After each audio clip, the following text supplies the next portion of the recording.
Bonjour et bienvenue dans un nouvel épisode de mon podcast sous l'hospice des muses. Je suis Céline de la Célinatech et aujourd'hui, je pense que je vais faire un débrief du mois de novembre en termes d'écriture. Ouais, on fait ça. Ouais, normalement, de toute façon, oui, c'est une bonne idée. Donc, en fait, je suis en train de meubler parce que du coup, je suis allée chercher mon bullet journal dans lequel j'ai fait un tracker de ce que j'ai fait en termes d'écriture pendant le mois de novembre. Alors, donc pour la plupart des gens qui font des défis d'écriture pendant le mois de novembre, ce fut le NaNoWriMo. Et moi, je n'ai pas fait vraiment le NaNoWriMo parce que ça m'intéresse pas. Mais j'ai fait autre chose, et donc aujourd'hui, ça va être l'occasion de faire le bilan ensemble de cette autre chose. En fait, c'était assez... comment expliquer ? Je me suis fait un challenge où, en gros, j'ai regardé ce que j'étais capable de produire de manière générale en termes d'écriture, et je me suis demandé quels étaient les éléments que j'avais envie d'améliorer, d'observer ou de pousser pendant le mois de novembre. Et voilà. Et donc c'est comme ça que je me suis fait mon challenge. Et donc moi j'ai remarqué que en termes de temps de concentration, j'arrive à faire des sessions d'écriture où je suis concentrée 30 minutes. Au-delà de 30 minutes, c'est un peu difficile. Enfin, c'est plus difficile. Même déjà, se concentrer 30 minutes quand ça fait quelques jours que j'ai pas écrit, c'est difficile. Donc mon challenge, c'était de faire des sessions, le plus de sessions possible à 30 minutes de concentration. Et éventuellement, si possible, des séances qui allaient au-delà de 30 minutes de concentration. Je voulais aussi faire vraiment une session d'écriture par jour, donc j'ai traqué les sessions d'écriture que j'ai fait pendant le mois, quoi. Qu'est-ce que j'ai fait d'autre ? J'ai traqué le nombre de chapitres finis, le nombre de chapitres publiés, pour voir si ça avait un impact, ce challenge sur ma production de chapitres. Et du coup, par rapport à... En fait, pendant tout le mois de novembre, j'ai écrit une newsletter où j'écrivais une lettre par jour. Et donc j'ai traqué tous les jours où j'ai écrit pour ces lettres et si j'ai bien publié une fois par jour.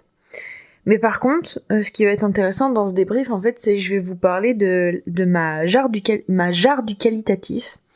Qu'est-ce que c'est la jarre du qualitatif ? En fait, moi, je pars du principe que ce qui m'intéresse dans un challenge, c'est autant le quantitatif, donc là, les stats, quoi, que le qualitatif, donc qui est lié à mon appréciation de l'écriture, mon appréciation de la qualité de ce que je produis.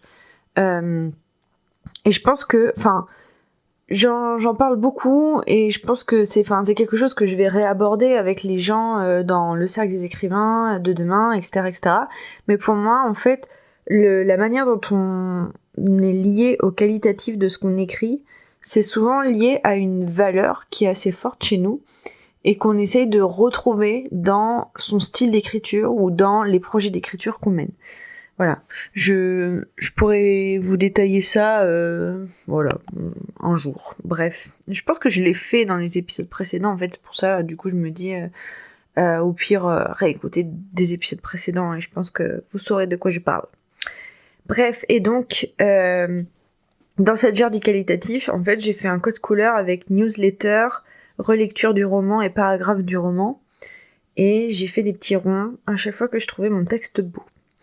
Alors, qu'est-ce que ça a donné ? Ça a donné que pendant ce mois-ci, j'ai fait 1, 2, 3, 4, 5, 6, 7... Alors, c'est hyper joli ce que j'ai fait comme tracker, mais incompréhensible. 1, 2, 3, 4, 5, 6, 7, 8, 9, 10, 11... Voilà. J'ai fait 11 séances d'écriture pendant le mois de novembre. Donc, ce qui veut dire que c'est en moyenne 3 par semaine... Oui, en moyenne 3 par semaine. En fait, je sais pas trop faire les moyennes. Mais en gros, j'en ai fait 3. J'ai fait 3 séances la première semaine, 2 la deuxième semaine, 3 la troisième semaine et 3 la quatrième semaine. J'estime que c'est pas mal parce que au mois d'octobre, au mois d'octobre, j'ai très peu écrit. J'ai beaucoup mis l'écriture en second plan. Et du coup, j'ai eu beaucoup de réunions qui m'ont fait que l'écriture sautait, en fait. Je faisais pas mes séances d'écriture. Et là, je sais qu'au mois de novembre, là, il y a même des moments où j'ai fait mes séances d'écriture pas du tout dans les heures que je donne d'habitude à mes séances d'écriture, pour en avoir une de faite dans la journée. Du coup, le fait d'en avoir en moyenne 3 par semaine des séances d'écriture, ça me remplit de joie.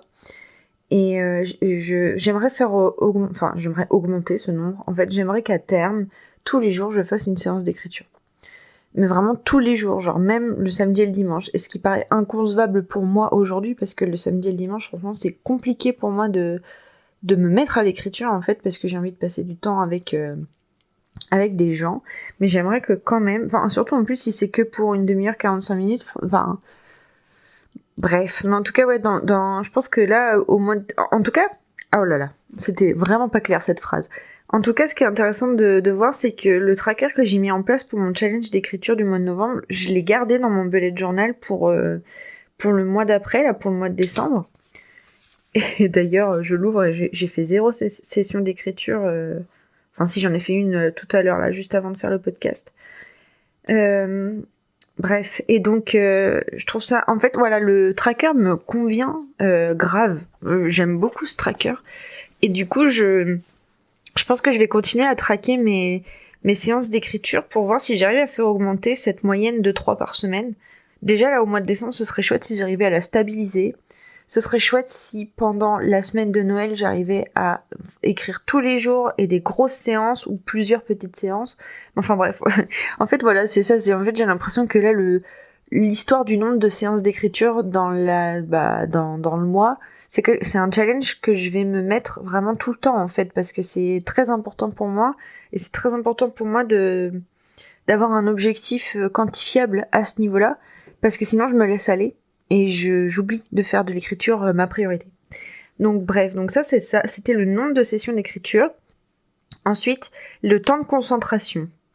Alors, temps de concentration, j'ai fait 1, 2, 3, 4, 5, 6. J'ai fait 6 séances à 30 minutes de concentration et j'ai fait 3, 4, 5 séances à 45 minutes de concentration.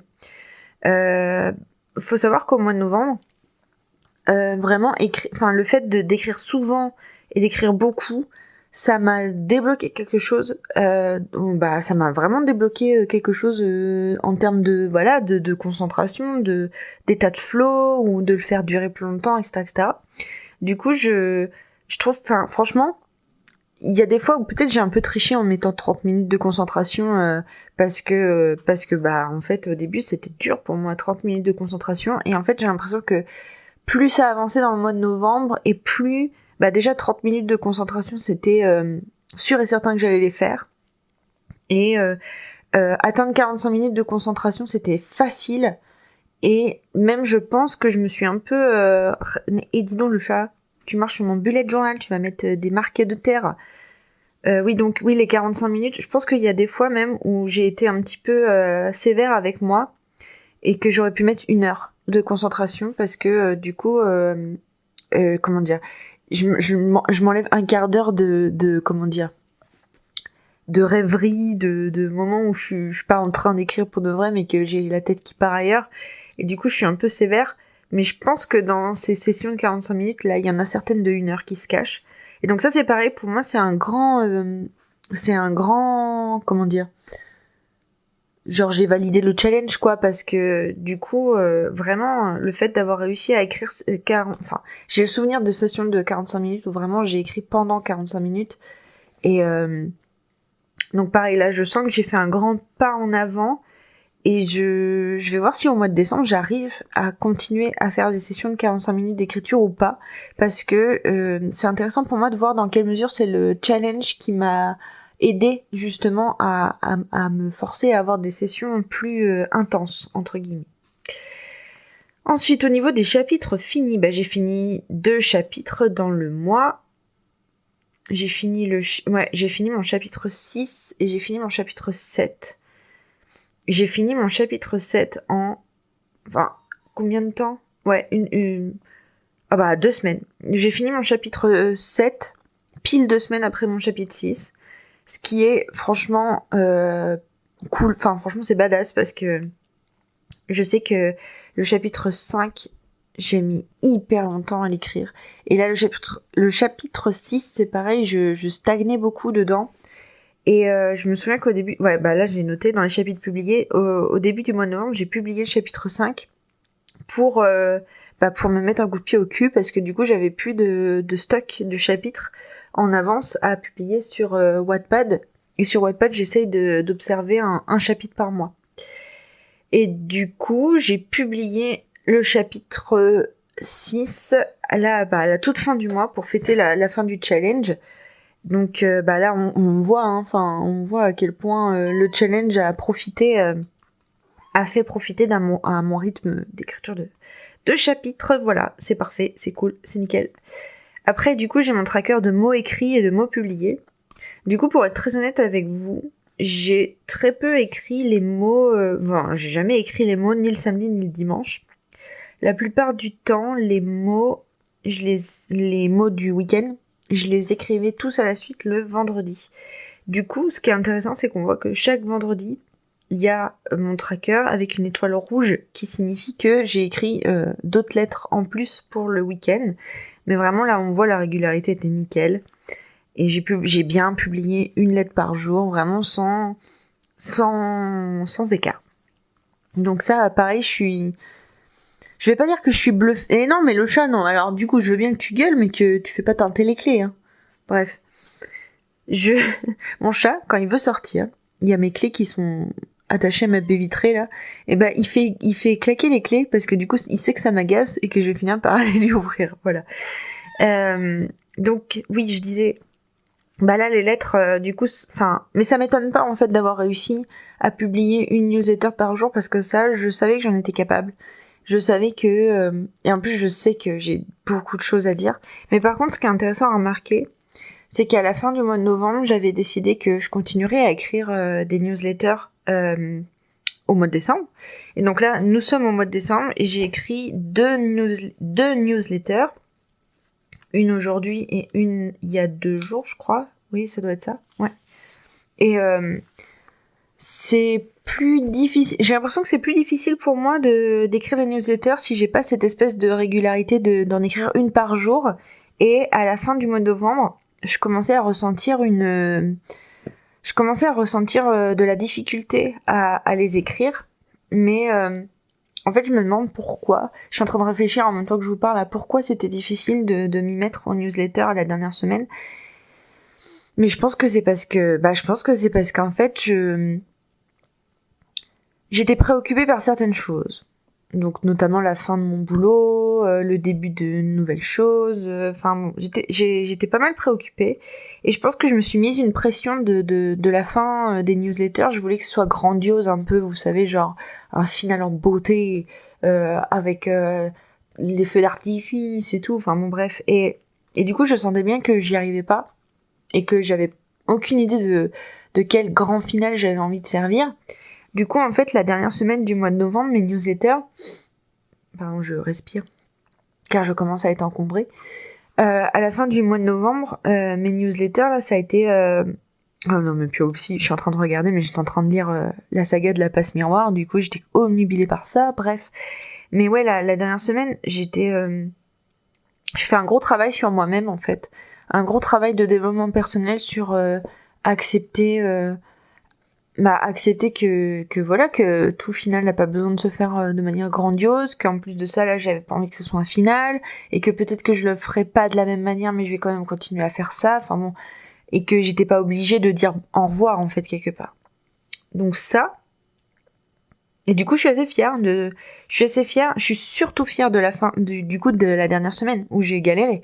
Je suis très très fière de ça, parce que du coup, j'ai l'impression d'avoir... là, j'ai écrit, la newsletter que j'ai écrit aujourd'hui, c'est ce qui va se passer pour mon entreprise au mois de décembre, et franchement, je pense pas que j'aurais autant avancé sur ce que je veux de mon entreprise si j'avais pas fait ce challenge d'écrire les lettres du mois de novembre jusqu'au bout, là. Et je pense qu'il s'est passé énormément de choses cette dernière semaine du mois de novembre, justement. Énormément de déclics, énormément de pièces de puzzle qui se mettent ensemble, des trucs difficiles un peu que j'ai surmonté, mais pas difficiles, vraiment des trucs difficiles de mois à mois, hein, pas des trucs, enfin je veux dire, il y a eu aucun drame, mais je me suis emmenée vers l'avant sans me laisser avoir par mes propres obstacles, et ça c'est notable. Ensuite, du coup, la jarre du qualitatif. Et la jarre du qualitatif, franchement, je me suis forcée de la remplir parce que j'arrivais pas à m'autoriser à trouver mes newsletters belles, hein, c'est incroyable. Les newsletters, j'en suis honnêtement très très très fière. Mais il y a cette espèce d'orgueil c'est pas l'orgueil, c'est plutôt une voix qui me tire vers le bas, mais franchement, à chaque fois que j'écrivais ma newsletter, pendant que j'étais dedans, j'étais à fond, je me disais, waouh, c'est trop bien et tout. Je la publiais, voilà. Et après, quand j'arrivais devant mon bullet journal, je me disais, est-ce que vraiment cette lettre, elle mérite d'avoir un point dans la jarre du qualitatif, hein, parce que franchement, je sais pas si je l'ai autant aimé que l'autre, machin, enfin bref. Et au final, je me suis rendu compte que j'étais, c'est vraiment pas étonnant, mais je suis hyper exigeante avec moi sur le qualitatif. Parce que du coup, ce que je me suis noté, en fait, c'est que moi, je remplis ma jarre du qualitatif à chaque fois que je trouve mon texte beau ou poétique. Et du coup, les textes des newsletters, comme ils étaient pas travaillés, et ben dans mon cerveau, ils étaient pas beaux et poétiques. Parce que du coup, pas bien travaillés comme j'aime. Et du coup, au début, j'observais cette poésie dans les newsletters qui était bien mise en place, franchement. J'ai produit des très beaux textes, je trouve, au début du mois de novembre. Et puis après, petit à petit, j'ai plus parlé avec les tripes, on va dire. J'ai plus parlé avec les tripes qu'avec mon texte poétique, parce que je voulais être plus claire, je voulais être plus proche, moins littéraire peut-être, enfin bref, je sais pas. Mais j'avais envie de changer de ton dans les newsletters, du coup j'écrivais beaucoup moins de trucs poétiques en fait. Et ce qui convient franchement parfaitement bien aux newsletters, parce que j'ai trouvé l'objectif de mes newsletters pendant le mois de novembre, elles sont là comme et si en fait. Et si c'était possible? Et si j'étais capable? Et le but pour moi, pour ces newsletters, c'est vraiment de vous entraîner et de vous emmener à voir que vous pouvez casser vos barrières et que vous pouvez être l'écrivain que vous avez envie d'être. Donc voilà. Ah oui, et du coup, alors, si on regarde le nombre de points rouges pour les newsletters. 1, 2, 3, 4, 5, 6, 7, 8, 9, 10, 11, 12, 13, 14. Il y a 14 points rouges. Il y a 30 jours dans le mois, donc vous voyez, il y a même pas la moitié des newsletters que j'ai considérées comme étant belles. C'est intéressant, c'est super intéressant parce que ça montre à quel point je suis exigeante sur cette histoire de la poésie, de la poésie dans le texte. Relecture du roman, j'ai mis 3 points verts. Alors du coup, c'est rigolo parce que je fais une relecture de... Alors, comment c'est possible qu'il y ait 3 points verts? Peut-être le chapitre 5. J'ai peut-être relu le chapitre 5. Ouais, je sais pas. En tout cas, en fait, c'est pareil, ça c'est intéressant à remarquer, mais c'est quelque chose que j'avais déjà vu. Mais je pense que je suis plus facilement à même de me faire des compliments sur la manière dont j'écris quand je relis mon texte quelques jours après l'avoir fini, plutôt que sur le moment. Et c'est drôle parce que du coup, on pourrait croire le contraire, parce qu'en vrai, quand on relit son propre texte, généralement, on le trouve pas beau. Et ben moi, c'est complètement l'inverse. En fait, plus il se passe de temps entre le moment où je l'ai écrit et le moment où je relis, et plus je le trouve beau. Et ça me fait rire parce que en fait, ça m'arrive très souvent de ressortir des textes que j'ai écrits au lycée et d'être là genre, oh là là, c'est beau, qui c'est qui a écrit ça, c'est magnifique, c'est trop bien écrit, je vois toute la poésie et tout, enfin bon voilà. Et c'est drôle, enfin vraiment je me dis, c'est rigolo que je sois fière de moi après coup comme ça, mais pas sur le moment. Donc en ce moment j'essaye de travailler à être autant fière de moi sur le moment que après coup. Mais bon, clairement, je trouve que je suis dans une bonne dynamique là de bien aimer mes textes en les relisant, parce que évidemment, hein, ça fait augmenter mon estime de moi. Donc j'ai 3 points de qualitatif pour la relecture du roman. en sachant que j'ai peut-être fait une relecture du chapitre 5, relecture du chapitre 6, relecture du chapitre 7, mais qu'il y a peut-être un moment où j'ai relu des morceaux du chapitre 6 pour être inspiré pour le chapitre 7. Vous voyez ce que je veux dire? Genre, c'est peut-être pas 5, 6, 7, c'est peut-être 6, 6, 7, ou un truc comme ça. Bref. On s'en fout. Voilà. Et ensuite, donc, les points pour le paragraphe, pour les paragraphes du roman que je venais d'écrire, j'en ai 2. Et ça, je suis contente. Parce que ça veut dire qu'il y a 2 séances d'écriture que j'ai trouvées belles. Et ça, c'est quelque chose que j'ai vraiment... c'est quelque chose que j'ai vraiment envie de développer, en fait. Le fait d'aimer mes séances d'écriture autant que j'aimais mes séances d'écriture de newsletter. Parce que c'est très libérateur, en fait, d'aimer ce qu'on écrit au moment où on est en train de l'écrire, parce que mon flow est encore plus intense quand je fais ça, en fait. Voilà. Et voilà, de toute façon, je vois ça fait 21 minutes que je parle. C'était le bilan très pratico-pratique de mon challenge. Je pense que dans un prochain épisode, je vous ferai un espèce de bilan un bilan de ce que ça m'a apporté. Je sais pas, parce que j'ai l'impression d'avoir fait que ça pendant tout le mois, de vous dire oh ça m'apporte ça m'apporte.